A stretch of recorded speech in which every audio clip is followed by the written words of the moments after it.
محمد بن یوسف فریابی رحمہ اللہ مشہور تابعی ہیں. علامہ ذہبی رحمہ اللہ نے یہ واقعہ ذکر کیا ہے. محمد بن یوسف فریابی فرماتے ہیں کہ ہم ابو سنان رحمہ اللہ کے پاس گئے. یہ بھی بڑے آدمی تھے. ہم ان کے پاس ملنے کے لیے گئے. جب ہم ان کے پاس بیٹھے تو انہوں نے کہا آؤ یہاں پر جاتے ہیں. ہمارے پڑوس میں ایک شخص کا انتقال، اس کے بھائی کا انتقال ہوا ہے، تو اس کی بھائی کے پاس تعزیت کر لیں. ہم نے کہا ٹھیک ہے.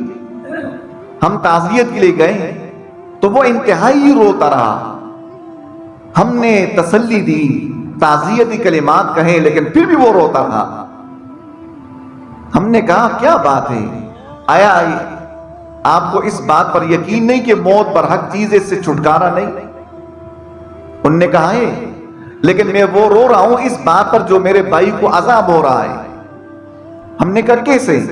کہا بھائی کو جب ہم نے دفنا لیا تو بھائی کی قبر سے وہاں پہ لوگ جب چلے گئے، میں بیٹھا رہا تو دیکھا کہ وہ قبر سے آواز آ رہی ہے کہ میں تو نماز پڑھتا تھا، میں تو روزے رکھتا تھا، لیکن پھر بھی اس کو وہ تکلیف ہو رہی، اس تکلیف کی وجہ سے آواز ہو رہی ہے.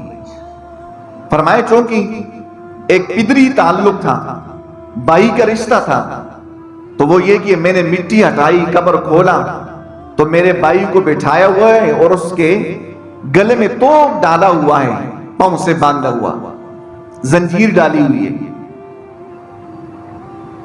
جب میں نے یہ بھائی کی حالت دیکھی کہ ابھی ابھی تو دفنایا تھا، تو پھر میں نے یہ کیا کہ اس محبت کی وجہ سے میں نے وہ توق اس سے نکالا، زنجیریں اس سے نکالنی چاہیے. فرمایا کہ جس سے میری انگلیاں بھی جل گئی.